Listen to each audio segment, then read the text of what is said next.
درس گفتارهای ادبیات جهان از حماسه گیلگمش تا هزارتوهای برخس.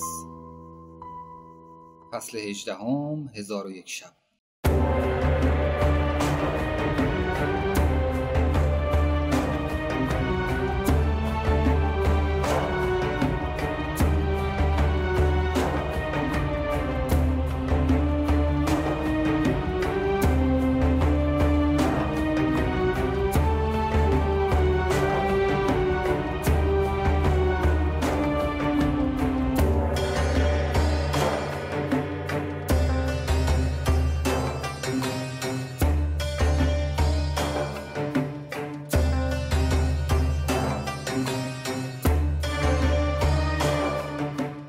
در درس گفتار پیشین به حکایت‌های کانتربری اثر جفری چاسر پرداختیم و به طور خاص بر چگونگی استفاده چاسر از چارچوب این مجموعه داستان برای آنکه حکایات درون آن چارچوب را پیچیده‌تر، مبهم‌تر و جذاب‌تر سازد تمرکز کردیم.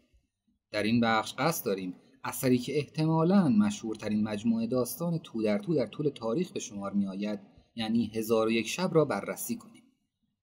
این کتاب از جهات گوناگون بسیار عجیب و غیرعادی است. نخست اینکه این اثر نویسنده خاصی ندارد، بلکه در طول قرنها پدید آمده و شامل داستان‌هایی از هند، ایران، سوریه، مصر و همچنین عراق است. در واقع عراق از مکان‌هایی است که در این اثر بسیار حائز اهمیت است، زیرا حدوداً 50 داستان از 1001 شب به خلیفه بغداد هارون الرشید به سال 786 تا 809 میلادی مربوط است که در اواخر قرن هشتم و اوایل قرن نهم بر مسند قدرت بوده. با این وجود حتی داستان‌های مرتبط با او نیز تا دهه‌ها و شاید هم صده‌ها پس از آن نوشته نشدند و فرم نهایی خود را به دست نیاوردند. علاوه بر این، نسخه‌های زیادی از این کتاب وجود دارد که با یکدیگر بسیار تفاوت دارند. در واقع هیچ یک از این نسخه‌ها تمام 1001 شب را شامل نمی‌شوند و یا شمار داستان‌های آنها چنان نیست که تمام داستان‌های 1001 شب را در بر گیرد. نسخه‌های مختلف این کتاب در بردارنده داستان‌های متفاوتی است و حتی حکایاتی مانند علاءالدین و چراغ جادو و علی بابا و 40 دزد بغداد که شاید به عنوان بهترین داستان‌های این مجموعه شناخته شوند، تنها در برخی از آنها وجود دارند و اغلب پژوهشگران بر این باورند که احتمالاً آنها جزء آخرین نسخه‌های این مجموعه داستان بودند. کتاب بسیار خوبی درباره تاریخ این اثر وجود دارد که به طور مستقل و جالبی آن را بررسی می‌کند. این کتاب نوشته رابرت اروین است و راهنمای 1001 شب نام دارد. اگر شما به تاریخ این مجموعه علاقه‌مند هستید، این کتاب به نوبه خود شرح و مطالعه خوبی از این اثر ارائه می‌دهد و خواندن آن را به شما توصیه می‌کنم. موضوع مورد توجه ما در این مجموعه داستان چارچوب و نحوه بیان داستان هاست. در درس گفتار 12 و همچنین پس از آن در درس گفتار مربوط به چاسر به بررسی چارچوب ها پرداختیم. این داستان تو در تو بدون شک مشهورترین داستان تو در طول تاریخ است و تعداد بسیاری از مردمانی که حتی این کتاب را نخوانده‌اند نیز آن را می‌شناسند. اگر بخواهیم به طور خلاصه بیان کنیم، موضوع این داستان تو در تو بدین شرح است که شاه شهریار، پادشاه هند و شبه جزایر هندوچین که به عنوان پادشاه بسیار خوشنام به ما معرفی می‌شود، برادرش شاه زمان، پادشاه سمرقند را فرا می‌خواند. شاه زمان برای دیدار برادرش رهسپار می شود، اما دوباره برای انجام کاری به قصر مراجعت می کند و هنگامی که به آنجا باز می گردد همسرش را در آغوش یکی از خدمتکاران مطبخ می یابد. بنابراین هر دو آنان را به قتل می رساند و سپس برای دیدار برادرش راهی می شود. وقتی به آنجا می رسد شهریار در می یابد که برادرش غمگین و افسرده است و حال روز خوشی ندارد. او می پندارد که این حالت برادرش به سبب احساس غربت است و از آنجا که خودش نیز انسان حساسی است، برادرش را به خاطر این موضوع تحت فشار قرار نمی‌دهد. افسردگی شاه زمان برای مدتی طولانی ادامه پیدا می‌کند و سپس یک روز که شهریار می‌خواست برای شکار بیرون برود و برادرش را هم دعوت می‌کند، شاه زمان به او می‌گوید که حالش برای رفتن به شکار مساعد نیست و مایل است که در خانه بماند. بنابراین او در خانه می‌ماند و هنگامی که از پنجره به بیرون می‌نگرد، همسر برادرش را می‌بیند که با یکی از غلامان به عشرت مشغول است. همچنین 10 زوج دیگر را مشاهده می‌کند که به طور دست جمعی در حال عیاشی و خوشگذرانی اند. او با مشاهده این صحنه‌ها به نوعی تسکین می‌یابد، چرا که با خود می‌گوید برادرم پادشاه بزرگتر است و همچنین نسبت به من انسان برتری است. اگر چنین رخدادی برای او پیش آید، پس برای هر شخص دیگری نیز ممکن است حادث شود. بنابراین هنگامی که برادرش به خانه می آید، او کمی شادمانتر از قبل به نظر می رسد. شهریار کنجکاو می شود تا بداند که سبب این شادابی و نشاط تازه چیست.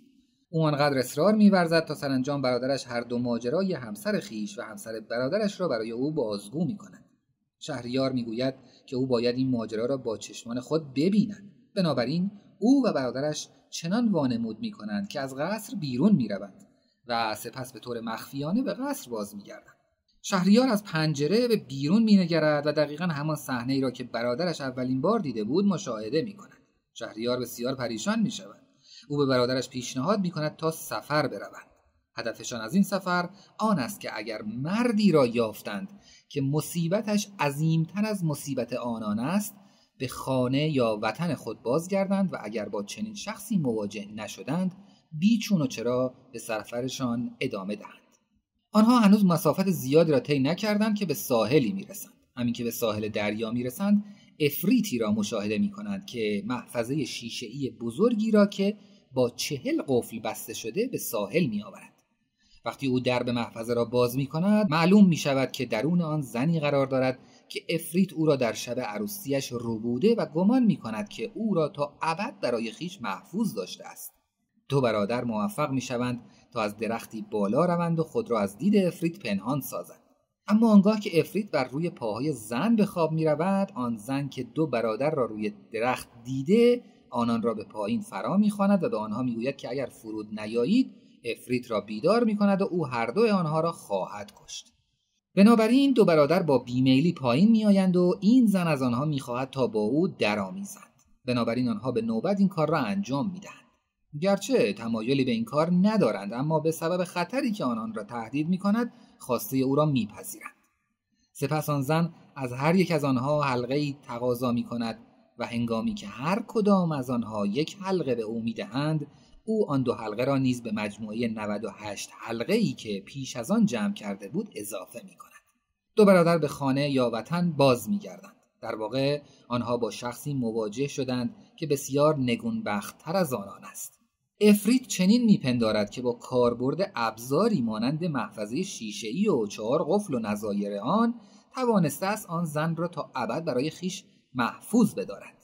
اما آن زن در تمام مدتی که با افریت بوده 100 حلقه را از 100 مردی که با او رابطه داشتند جمع آوری کرده است. بنابراین دو برادر در حالی که جستجوی خویش را به انجام رساندند به دیار خود باز می‌گردند. هنگامی که شهریار به آنجا میرسد، دستور قتل همسرش را میدهد و خود نیز غلامان را به قتل میرساند. سپس از آنجایی که معتقد است در این دنیا چیزی به عنوان زن پاکدامن وجود ندارد، هر شب دوشیزه ای را که باید وزیر نزد او بیاورد به بستر میبرد و از او کام میگیرد و صبح روز بعد او را به قتل میرساند. استدلالش این است که به این ترتیب دیگر هیچ یک از زنانی که با آنها ارتباط داشتند فرصت آن را نخواهند داشت تا دوباره به او خیانت کنند. این وضعیت شب‌های زیادی ادامه می‌یابد تا آنکه دیگر هیچ زن مناسبی در آن دیار برای او باقی نمی‌ماند و آن شهر نیز رو به ناآرامی می‌رود، چرا که اعمال شهریار به نوعی ستیز با مردم یا دست کم با زنانی از میان مردم خیش است. در این زمان شهرزاد داوطلب می‌شود تا به عنوان دوشیزه بعدی نزد شهریار برود. پدر او نمیپذیرد و میگوید اگر چنین کنی صبح فردا به قتل خواهی رسید. اما شهرزاد آنقدر اصرار می‌ورزد تا اینکه سرانجام به عنوان بانوی بعدی که شبانگاه به بستر شهریار می‌رود انتخاب شود. آن شب شهرزاد از خواهر کوچکتر خود که دنیازاد نام دارد می‌خواهد تا شب را با او سپری کند و از پادشاه در این خصوص کسب اجازه می‌کند و پادشاه نیز می‌پذیرد. دنیازاد زیر تخت می‌خوابد و پس از اینکه پادشاه از شهرزاد کام میگیرد، دنیازاد از شهرزاد میخواهد تا قصه ای را برای او تعریف کند و میگوید که قصه های شهرزاد را دوست میدارد و پادشاه موافقت میکند. داستانی که او میگوید زمان بندی شده است، بنابراین هنوز کاملا به نقطه اوج آن نرسیده که پادشاه میخواهد که چند ساعتی را استراحت کند تا بتواند هنگام صبح به امور شاهانه بپردازد. دنیازاد میگوید که مایل است پایان داستان را بشنود و شهرزاد در پاسخ به او میگوید من نیز بسیار دوست دارم تا پایان قصه را برای تو بیان کنم، اما این امر به آن بستگی دارد که من فردا شب هنوز زنده باشم یا نه. پادشاه میگوید که او نیز دوست دارد تا پایان داستان را بشنود. بنابراین ماجرا این گونه آغاز می‌گردد. هر شب شهرزاد موفق می‌شود تا داستانی دیگر را آغاز کند که در آن شب خاتمه نمی‌یابد و به نقطه‌ای می‌رسد که پادشاه میگوید به راستی علاقه‌مند است تا پایان آن داستان را بشنود و این روند به مدت 1001 شب ادامه پیدا می‌کند. هر شبی که می‌گذرد مرگ او برای یک روز دیگر به تعویق می‌افتد و بدین ترتیب پادشاه می‌تواند پایان داستان او را بشنود. مطالب زیادی وجود دارد که می‌توان درباره این چارچوب بسیار مشهور و برجسته بیان کرد، اما 2 مطلب است که با اهداف ما در این دوره متناسب است و من بسیار مشتاقم تا آنها را بیان کنم. اولین مطلب این سوال است که این چارچوب نیازمند چه نوع داستانی است؟ چارچوب این داستان تا حدودی نسبت به داستان چاسر محدود کننده تر است، زیرا این داستان فقط یک راوی دارد و تعداد شنوندگان آن نیز بسیار محدود است. در واقع تنها شنونده این داستان که همان شهریار باشد اجازه می‌دهد تا دنیازاد نیز همیشه در آنجا حضور داشته باشد و بنابراین داستان در واقع 2 شنونده دارد. به یاد داریم که داستان چاسر 30 راوی و 30 شنونده داشت و به همین خاطر در آنجا امکان برقراری تعامل میان آن 30 نفر به طور قابل توجهی گسترده تر است. از سوی دیگر هدف شهرزاد این است که زنده بماند، بنابراین نیازمند آن است که داستانهایش را برای شبهای متمادی و تا جایی که برایش امکان دارد به درازا بکشاند و این امر را از طریق بیان نوعی داستان در داستان که در درس گفتار 12 پیرامون آن سخن گفتیم به انجام برساند. بنابراین او میتواند 3 یا 4 داستان را به طور همزمان به جریان بیندازد. نحوه کارکرد داستان‌های تو در تو را به خاطر داریم. یک نفر شروع به تعریف داستانی می‌کند و شخص دیگری درون آن داستان دیگری را بیان می‌کند و در آن داستان نیز فرد دیگری به بیان داستان دیگری می‌پردازد تا زمانی که سرانجام شما بتوانید چندین موقعیت را به صورت همزمان در کنار یکدیگر داشته باشید. شهرزاد از استعداد زیادی در این زمینه برخوردار است، به طوری که در مجموعه داستانی درون 1001 شب که گاهی تحت عنوان مجموعه گوژپشت نامیده می شود 11 داستان درون یک داستان اصلی گنجانده است. بنابراین تمام داستانها به صورت همزمان با یکدیگر در جریان هستند. در حالت مطلوب هنگامی که شما یک داستان تو در تو را بیان می کنید، داستانهای درون آن باید همان درون مایه و یا موقعیت داستان دارای چارچوب اصلی را تکرار کنند و یا اینکه حداقل تا حدودی با آن موازی باشند. در واقع داستان‌های فرعی درون مجموعه 1001 شب به بهترین شیوه ممکن از این قاعده پیروی می‌کنند. این بدان معناست که علی‌رغم تعامل محدودتر میان راوی و شنوندگان، پیچیدگی روایت در این مجموعه به طور قابل توجهی بیشتر است. در اینجا می‌خواهم مثالی را درباره نحوه کارکرد تکنیک تو در تو سازی برای شما بیان کنم و همچنین بگویم که شهرزاد چگونه از این تکنیک استفاده می‌کرد تا بتواند داستان و یا مجموعه داستان‌های تو در توی خود را برای شب‌های متمادی به درازا بکشاند. طرح و نقشه او این است که هرگز اجازه ندهد تا یک داستان در انتهای شب خاتمه یابد، زیرا فرض بر این است که اگر چنین شود فرصتی برای پادشاه فراهم می‌گردد تا صبح روز بعد او را به قتل برساند، زیرا پایان داستان را شنیده. مثالی که قصد دارم برای شما بیان کنم پیچیده ترین نوع استفاده از تکنیک تو در تو سازی نیست، اما یک طرح کلی درباره نحوه عملکرد آن را به شما ارائه می‌دهد. در اولین شب شهرزاد داستانی درباره یک بازرگان تعریف می‌کند که روزی برای صرف نهار در جایی می‌نشیند و پس از خوردن نهار هسته خرمایش را به اطراف پرتاب می‌کند و این کار او موجب می‌شود تا افریتی ظاهر شود و به او بگوید که قصد دارد او را به قتل برساند، زیرا یکی از هسته‌های خرما پسر او را کشته. پس از خواهش و تمناهای بسیار بازرگان افریت را مجاب می‌کند تا برای گرفتن انتقام مرگ پسرش 1 سال صبر کند. بنابراین بازرگان به دیار خیش باز می‌گردد و کارهایش را سامان می‌دهد و به اموری که پیش از مرگش باید به آنها بپردازد رسیدگی می‌کند. 1 سال سپری می‌شود و بازرگان که به سوگندش وفادار مانده به کنار همان درخت باز می‌گردد تا در آنجا برای آمدن افریتی که قرار است او را به قتل برساند منتظر بماند. در حالی که او برای پدیدار شدن افریت انتظار می‌کشد، شیخی از راه می‌رسد که آهوی زیبای دربندی را نیز به همراه دارد. شیخ از بازرگان می‌پرسد که در آنجا چه می‌کند. هنگامی که بازرگان ماجرا را برایش بازگو می‌کند، او کنار مرد بازرگان بر زمین می‌نشیند و می‌گوید که او نیز به همراه بازرگان برای حضور افریت انتقامجو منتظر می‌ماند. در حالی که آنها در آنجا نشسته‌اند و صحبت می‌کنند، شیخ دیگری سر می‌رسد که 2 سگ تازی سیاه رنگ را با خود دارد. دوباره مشابه همان گفتگوها تکرار می‌شود و دومین شیخ هم به آنها ملحق می‌گردد. سومین شیخ نیز که قاطری به رنگ سرخ روشن همراه دارد به همین ترتیب به آنها می‌پیوندد. هنگامی که سرانجام افریت به آنجا می‌رسد، اولین شیخ پیشنهادی به او می‌دهد. او به افریت میگوید که من داستانی را برای تو بازگو میکنم و اگر تو آن را داستانی خوب و اعجاب انگیز یافتی، میتوانی با بخشیدن 1/3 مجازات بازرگان به من از من تشکر کنی. افریت نیز همانند هر فرد دیگری در این کتاب همیشه آماده شنیدن یک داستان خوب است. بنابراین موافقت میکند. به یاد داشته باشید که ما در همان شب اول روند تو در تو سازی را آغاز کردیم. داستان شیخ در واقع داستانی درون یک داستان دیگر است و باید پیش از آن که به داستان دارای چارچوب اصلی بازگردیم به پایان برسد. دومین تکنیک مهم شهرزاد علاوه بر به جریان انداختن چندین داستان به طور همزمان این است که هرگز داستانی را پیش از اینکه پادشاه قبل از برخاستن و پرداختن به امور شاهانه روز بعد به اندکی خواب نیاز داشته باشد به پایان نمیرساند و در این داستان نیز همین تکنیک را به کار میگیرد. داستانی که اولین شیخ بیان میکند درباره این است که چگونه همسرش مسخ شده و به همین آهویی بدل شده که اکنون آن را با خود به این سو و آن سو میبرد. داستان او دارای مجموعه‌ای از نقاط اوج واقعا خوب است.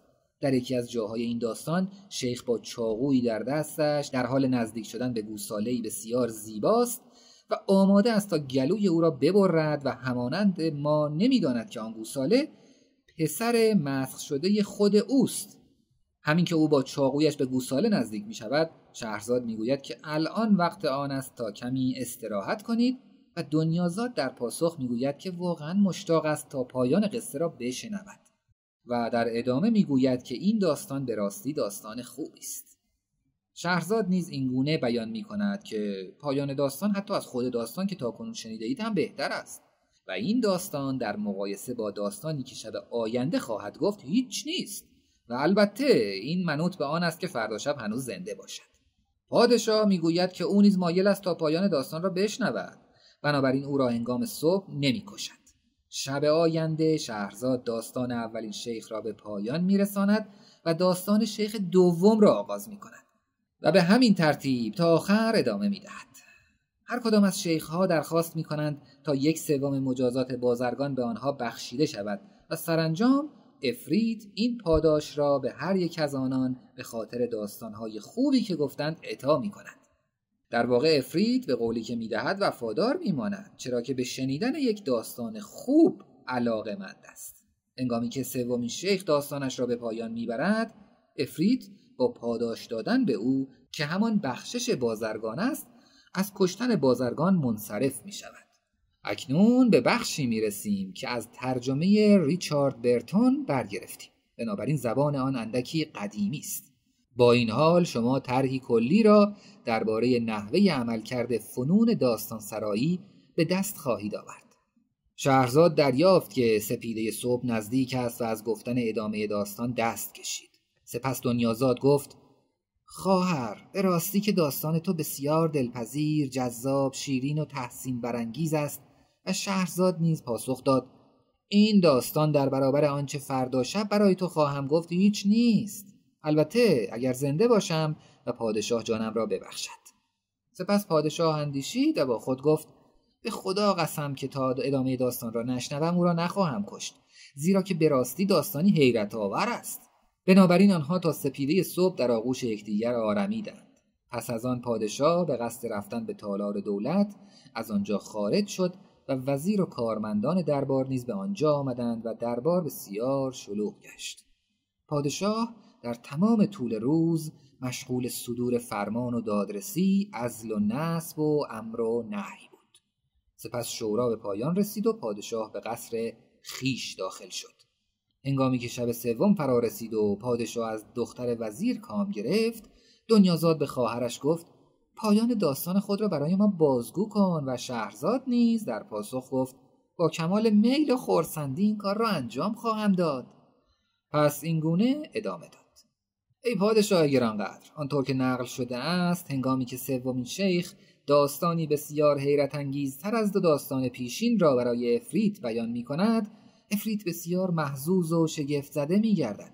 بنابراین فریاد برمی آورد و می گوید: من مابقی مجازات بازرگان را نیز به تو می بخشم و به خاطر تو او را می رهانم. در آن هنگام بازرگان هر سه شیخ را در آغوش می گیرد و از آنها قدردانی می کند. شیخ ها نیز آزادی او را تبریک می گویند و از یکدیگر خداحافظی می کنند و هر یک به سوی شهر خویش رهسپار می شوند. در اینجا شهرزاد می گوید که این داستان شگفت انگیزتر از داستان ماهیگیر نیست. پادشاه از او میپرسد که داستان ماهیگیر دیگر چیست و شهرزاد نیز با بیان داستان ماهیگیر و افریت پاسخ او را میدهد.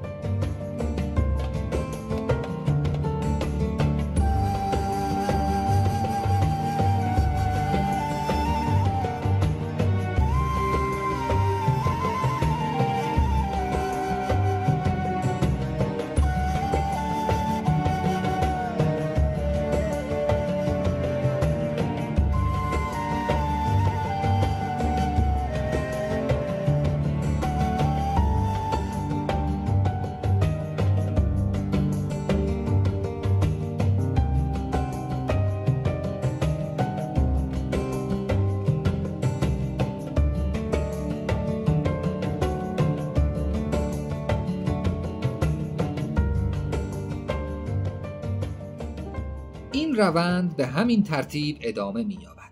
همانطور که پیشتر اشاره کردیم، اگرچه در این داستان امکان برقراری تعامل میان راوی و شنوندگان نسبت به داستان چاسر محدودتر است، اما ضرورت استفاده از یک طرح و فن پیچیده داستان سرایی بسیار بیشتر است. دومین نکته جالب توجه درباره این چارچوب آنکه این چارچوب عمیقاً درون تاریخ ادبیات جهان هم در گذشته و هم در آینده جای گرفته. شهرزاد میگوید که هیچ کدام از این داستانها ساخته خود او نیست و این موضوع در مورد تمام داستانهای این مجموعه صدق میکند.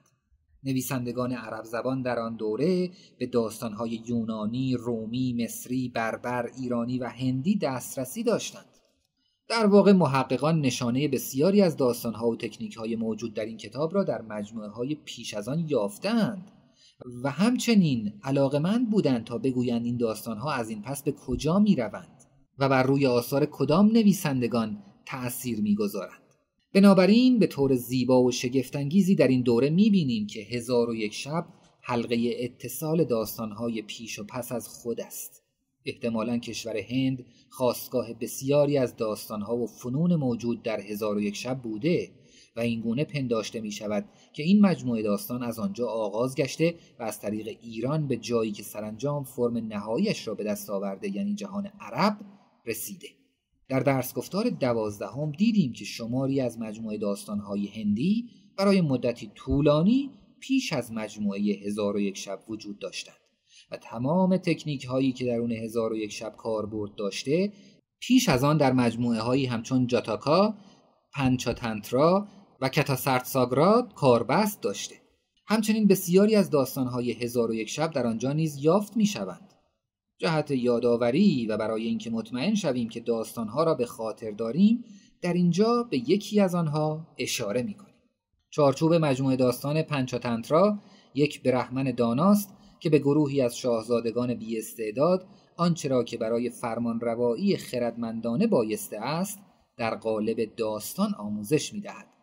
اما این حکایات سرگرم کننده نیز هستند و گاهی ارزش سرگرم کنندگی آنها با ارزش آموزشیشان همسان و یا حتی فراتر از آن است. هر یک از 5 داستان این مجموعه چارچوب خاص خود را دارد و در بسیاری از آنها شخصیت‌های درون داستان به داستان سرایی می‌پردازند. بنابراین در اینجا تو در تو سازی بسیار پیچیده است، چرا که درون هر داستان شخصیت‌ها نیز داستان‌هایی را برای شخصیت‌های دیگر بازگو می‌کنند و به همین ترتیب تا انتها ادامه می‌یابد. می‌دانیم که این کتاب در قرن 6 میلادی به زبان فارسی و در قرن 8 میلادی به زبان عربی ترجمه شده و پس از آن نیز به ادبیات سوری و عبرانی رسیده و سرانجام به تمام ادبیات اروپا راه پیدا کرده. این کتاب داستان‌هایی را برای مجموعه‌های دکامرون اثر بوکاچو و حکایت‌های کانتربری اثر چاسر فراهم آورده و حتی برخی از داستان‌های برادران گریم نیز برگرفته از این کتاب هستند. بنابراین ما می‌دانیم که این داستان‌ها از طریق فرهنگ شفاهی به نقاط مختلف انتقال یافته و مدت‌ها پیش از اینکه مجموعه 1001 شب در قالب نوشتار درآید، این داستان‌ها در بسیاری از مکان‌ها و به بسیاری از زبان‌ها وجود داشتند. پس دیگر هنگامی که یک داستان هندی در بغداد یا فلورانس و یا لندن پدیدار می‌شود شگفت زده نمی‌شویم. اما موضوع در اینجا به پایان نمی‌رسد. اولین حکایات از مجموعه 1001 شب در اوایل قرن 18 میلادی به زبان فرانسه ترجمه شد و از آنجا چونان بخشی از شیفتگی به شرق به سراسر اروپا راه پیدا کرد که تقریباً در سراسر قرن 18 در اقصانقاط اروپا ادامه یافت. پس این بدان معناست که نسل‌های زیادی از کودکان با این حکایات بزرگ شدند و به همین خاطر تمام نویسندگان قرن 19 با آنها آشنایی داشتند. در اینجا برای شما چندین مثال از موضوعاتی که احتمالاً بعدها در این دوره به آنها خواهیم پرداخت بیان می‌کنیم. دقیقاً در انتهای رمان در جستجوی زمان از دست رفته اثر مارسل پروست، هنگامی که راوی داستان در می‌یابد که اینک زمان آن فرا رسیده تا نوشتن رمان خود را آغاز کند، با توجه به اینکه می‌داند برای اتمام آن به زمان کافی نیاز دارد، از خداوند می‌خواهد به اندازه 1001 شب به او زمان بدهد تا بتواند رمانش را به پایان برساند. در واقع بیان این عدد اتفاقی نبوده. در رمان اولیس نیز قطعاتی از داستان‌های 1001 شب در ذهن لئوپولد بلوم در طول حضور یک روزش در دوبلین جریان دارد. همچنین برخس که در درس گفتار پایانی به او خواهیم پرداخت میگوید که 1001 شب کتاب محبوب او بوده، اما به شیوهی رمزگونه بیان می‌دارد که این مجموعه چنان وسیع است که هیچ کس مجبور نیست آن را بخواند. من واقعا نمیدانم که منظور او از این سخن چه بوده. اگر اندکی به جلوتر برویم به جان بارت میرسیم. او کتابی تحت عنوان کیمرا دارد که متشکل از 3 داستان کوتاه و بلند است. اولین داستان در این کتاب دنیازاد نام دارد و موضوع آن مشابه داستان اصلی 1001 شب است که از زاویه دید خواهر کوچکتر شهرزاد بیان می‌گردد. نویسنده داستان و یا نماینده نویسنده به عنوان یک شخصیت در داستان شهرزاد حضور دارد.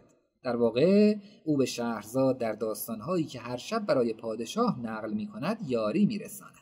پس از آن در کتابی دیگر که بارت آن را قصه‌های خط ساحلی نامیده، شهرزاد باز می‌گردد تا او را در مریلند ملاقات کند، جایی که برای مدتی در قرن 20 اسیر می‌شود.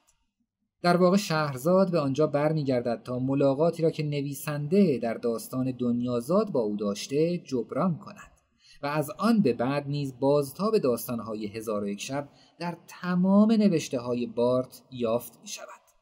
آنچه که در این اثر بارت را مجذوب کرده ساختار داستان و تبدیل شدن داستان سرایی به موضوع اصلی این کتاب بوده است. به بیانی دیگر این ادبیاتی انعکاسی است. موضوعی است که در پایان این دوره و در کتاب مربوط به پسا مدرنیسم به آن باز خواهیم گشت. بارت شیوه تو در تو ساختن داستانها را بسیار دوست می داشت. او و شهرزاد درباره داستانهایی می اندیشند که ساختارشان چنان باشد که وقتی داستان مرکزی به اوج خود می رسد، بقیه داستانها را نیز به نقطه اوج برساند. درست همانند یک ردیف فشفشه که یکی پس از دیگری روشن می شود. بارت این طرح را در برخی از داستان‌های خویش به کار گرفته. او در یکی از داستان‌های کوتاهش تحت عنوان منلیاد که در مورد ماجراهای منلاس در جنگ ترواست، یک داستان را درون داستانی دیگر قرار داده و به همین ترتیب به تو در تو سازی آنها ادامه می‌دهد و هر بار که یک داستان فرعی دیگر را درون داستان اصلی قرار می‌دهد، یک جفت علامت نقل قول را نیز به متن اضافه می‌کند. بنابراین هرچه بیشتر به ژرفای تکنیک تو در تو سازی وارد می‌شویم، تعداد علامت‌های نقل قول هم افزایش می‌یابند تا جایی که در مرکزی ترین قسمت داستان به سطری می‌رسیم که در ابتدا تماماً از علامت‌های نقل قول باز تشکیل می‌شود که در میان آن یک علامت تعجب قرار دارد و در ادامه آن سطر علامت‌های نقل قول بسته می‌آید. این یکی از زیرکانه ترین کاربردهای تکنیک تو در تو سازی در تمام تاریخ ادبیات به شمار می آید. هدف ما در این دوره این است که ادبیات را هم در بافت خودش در نظر بگیریم و هم آن را به عنوان بخشی از یک سنت در حال تکوین ملاحظه کنیم که از هر چیز در هر جا که بتواند وام می گیرد و به راستی که این کتاب تصویر تمام عیاری از این فرضیه کلی را ارائه می دهد. اگر به خود کتاب 1001 شب بازگردیم می توانیم این سوال را مطرح کنیم که این داستان واقعا درباره چیست و می توانیم به شیوه های گوناگون به آن پاسخ دهیم. نخستین برداشتی که می توان از این داستان داشت این است که شهرزاد صرفاً سعی می کند تا از طریق سرگرم نمودن پادشاه به وسیله داستانهایی که او را مجذوب می گرداند جان خیش را نجات دهد و همیشه این داستانها را به گونه‌ای بیان می کند که پیش از زمان استراحت پادشاه به نقطه اوجشان نمی رسند. این موضوع در وهله اول بدان معناست که تمام داستانهای 1001 شب سرگرم کننده اند. آنها بهترین داستانها را از بهترین منابع اقتباس کردند. این داستانها از زمانهای بسیار دور وجود داشتند و در واقع پیش از آن که در این کتاب گنجانده شوند به شیوهی ماهرانه ساخته و پرداخته شده بودند. هر داستانی که بتوان آن را تصور کرد در این کتاب وجود دارد، از داستانهای عاشقانه گرفته تا داستانهای آموزنده و مبتذل و غمگین، همگی در این مجموعه یافت می‌شوند. حکایاتی از زبان حیوانات، افسانه‌ها و قصه‌های پریان و داستان‌های جدی درباره عشاق و حکایاتی درباره زنان و مردان بدسیرت که وقت خود را به فریب دادن یکدیگر می‌گذرانند نیز در این مجموعه وجود دارند. بنابراین ما می‌توانیم از این داستان‌ها آنچه را که شاه شهریار از آنها دریابیم. در پایان داستان شهرزاد 3 فرزند پسر را که در طول آن 1001 شب متولد می‌شوند به پادشاه ارمغان می‌دهد و از او تقاضا می‌کند تا نه برای خاطر او بلکه به خاطر فرزندانشان جان او را نستاند. پادشاه به او می‌گوید که مدت هاست از اندیشه قتلش صرف نظر کرده. بنابراین با او ازدواج می‌کند و آنها زندگی شادی را با یکدیگر تجربه می‌کنند تا آنکه سرانجام مرگ نابودگر تمام روشنی‌ها به سراغشان می‌آید. پس این کتاب به طور حیرت آوری جذاب و سرگرم کننده است و از طریق سرگرم کردن پادشاه به مدت 1001 شب زندگی شهرزاد را نجات می‌دهد. این کتاب ما را نیز همانند پادشاه سرگرم می‌کند، اما در واقع چیزی فراتر از یک سرگرمی صرف برای پادشاه است. برخی از خوانندگان به ویژه طرفداران حقوق زنان بر این باورند که شهرزاد سعی دارد تا درس‌هایی را به پادشاه آموزش دهد و به نوعی برای رشد یافتن به او کمک کند. می توانیم این موضوع را به 2 طریق بررسی کنیم. گاهی برخی از ناقدان کوشیدند تا دریابند که هر یک از این داستان‌ها احتمالاً چه درس‌هایی را به شاه شهریار آموزش دادند.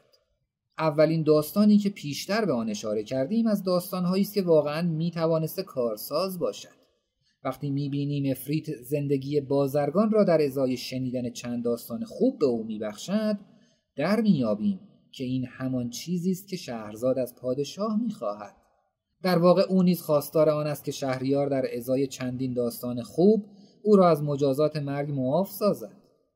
اما چالشی که در بررسی هر یک از این داستان‌ها به صورت جداگانه وجود دارد این است که انواع بسیاری از داستان‌ها در این کتاب گنجانده شده که برخی از آنها در تایید و تحکیم درس‌هایی است که شهرزاد می‌خواهد به شهریار ارائه دهد و برخی دیگر نیز جنبه ضد زن و بیزاری از زنان را در او تشدید می‌کنند. بنابراین من نمی‌دانم که آیا واقعاً تلاش او در راستای عملکرد هر یک از داستان‌ها به صورت جداگانه بوده یا خیر. اما برخی دیگر از ناقدان و به ویژه طرفداران حقوق زنان بر این باورند که بررسی عملکرد شهرزاد از منظر جنسی میتواند نتیجه بخش باشد. جان بارت نیز از ارتباط موازی بین معاشقه و داستانسرایی بسیار تأثیر گرفته و گفتگوهای جالبی در این زمینه بین او و شهرزاد شکل میگیرد، به خصوص به خاطر آنکه تمام داستانها در رخت خواب بیان میشوند. از درسگفتار 12 به یاد داریم که در یکی از برجسته ترین مجموعه داستانهای هندی، شیوا از خدایان آیین هندو در حالی که در اتاق خواب روی زانوهای همسرش نشسته است، این داستانها را برای او نقل می کند. بنابراین ایده ارتباط بین معاشقه و داستان سرایی به ذهن هندی ها نیز رسیده است. فدووا مالتی داگلاس در کتابی با نام جسم زن کلام زن این عمل شهریار را که هر شب از دوشیزه‌ای کام می‌گیرد و صبح روز بعد او را می‌کشد تصویری از یک الگوی مردانه خام و نابالغ دانسته. برانگیختگی، ارضا و اتمام. او میگوید که شهرزاد نه از طریق داستان‌های جداگانه بلکه از طریق روند داستان سرایی در حال آموزش الگویی جدید به شهریار است و او یا همان نویسنده آن را الگوی بست یافته و پیوسته لذت مینامد. در زیر میبینیم که او چگونه استدلال‌های خود را در کتابش خلاصه می‌کند. شهرزاد به جای اینکه مستقیما الگوی در هم شکسته معاشقه جسمانی پادشاه را نشانه بگیرد، مشکل اشتیاق را از حیطه جنسی که شهریار از آن دچار آسیب یا تروما شده به سوی دنیای ظاهراً دورتر و انعطاف پذیرتر متن می‌کشاند. داستان سرایی او نوعی جدید از میل و اشتیاق را به شهریار آموزش می‌دهد که برای شب‌های متوالی ادامه می‌یابد. اشتیاق است که از جذبه اش کاسته نشده، بنابراین با گذر زمان نیز همچنان احساس می‌شود. از منظر جنسی این کار الگوی زیباتر و زنانه اشتیاق و لذت گسترده و پیوسته را جایگزین الگوی مردانه نابالغ برانگیختگی، ارضا و اتمام می‌سازد. بدیهی است که این گسترش اشتیاق در طول زمان بوده که سبب شکلگیری روابط و در پی آن روی کردی غیر استثماری نسبت به مسائل جنسی شده. در روند انجام این دگرگونی شهرزاد به عنوان یک بانوی برانگیزاننده رفتار می‌کند.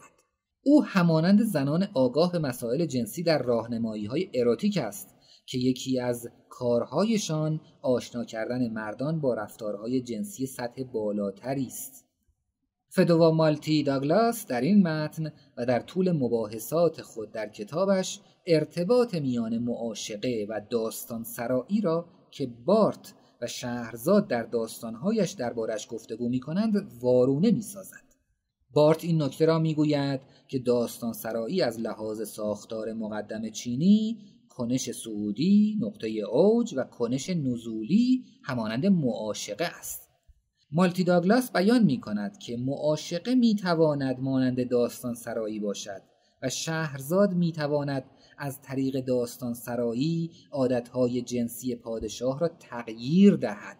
انتخاب انواع مشخصی از داستانها و بیان آنها به شیوهی خاص و نیز اینکه اجازه می‌دهد تا پادشاه تفسیر خود را از داستانها داشته باشد، ایده‌ای شگفت‌انگیز است که در واقع شهرزاد را به بانویی بسیار خردمند بدل می‌کند. او سرانجام موفق می‌شود کاری واقعاً ارزشمند برای پادشاه انجام دهد. کمترین کاری که او انجام می‌دهد این است که مانع از آن می‌شود که پادشاه هر روز صبح دوشیزه دیگری را به قتل برساند و همچنین او را از نزاع با مردم سرزمین خیش باز می‌دارد. علاوه بر این عقیده او را مبنی بر اینکه چیزی به عنوان زن پاک دامن وجود ندارد اصلاح می‌کند، زیرا در پایان 1001 شب با هم ازدواج می‌کنند و پس از آن تا زمان مرگ زندگی شادمانه‌ای را تجربه می‌نمایند. اگر او تمام این مسائل را به وسیله شهرزاد و از طریق شیوه داستان سرایی او آموخته باشد، پس شهرزاد از چندین منظر به یکی از بزرگترین قهرمانان زن در تمام تاریخ ادبیات بدل می‌گردد. بدیهی است که این کتاب می‌تواند به شیوه‌های دیگری نیز خوانده شود. مهمترین مسئله این است که داستان‌ها را بخوانیم.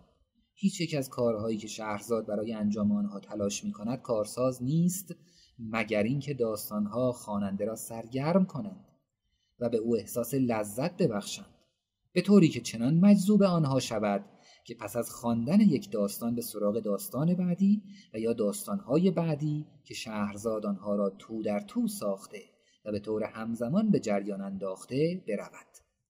جان بارت در جمله‌ای بسیار زیرکانه میگوید که شهرزاد در موقعیت نمونه‌وار اثری چاپ کن یا بمیر قرار دارد. پابلیش اور پریش. او تنها چنان که داستانهایش واقعا جذاب باشند میتواند زنده بماند و در واقع او زنده میماند زیرا داستانهایش جذابند و بسیار زیبا بیان میشوند. کار مفیدی که داستانهای 1001 شب در این دوره برای ما در زمینه فنون و تکنیک‌های داستان سرایی انجام میدهند این است که داستان سرایی را یک گام رو به جلو پیش میبرند و یکی دیگر از شیوه‌های عملکرد چارچوب‌ها را به ما نشان میدهند. چاسر فاصله ای را میان نویسنده و راویان حکایت ایجاد کرده که برای نویسندگان بعدی در این مجموعه سودمند خواهد بود. در چند درس گفتار آینده می‌بینیم که مارگریت دوناوار از این تکنیک استفاده می‌کند و کمی بعدتر ولتر در کاندید این تکنیک را بسیار مفید می‌یابد. این چارچوب می‌طلبد که خود داستان‌ها به ویژه از لحاظ تکنیک تو در تو سازی ماهرانه تر باشند و همین موضوع برای نویسندگان دوره‌های بعد به خصوص نویسندگان پست مدرن بسیار مهم است. چنانکه علاقه جان بارت به داستان‌های تو در تو از این امر حکایت دارد و برخس نیز آن را تحسین می‌کند. اکنون ما از لحاظ تکنیک داستان سرایی نسبت به غارنشینان وحشی بسیار پیشرفت کرده ایم و داستان سرایی به نوبه خود به نوع ادبی بسیار پیچیده، جالب و ماهرانه بدل شده است. در درس گفتار بعد قصد داریم که کمی از فنون داستان سرایی فاصله بگیریم.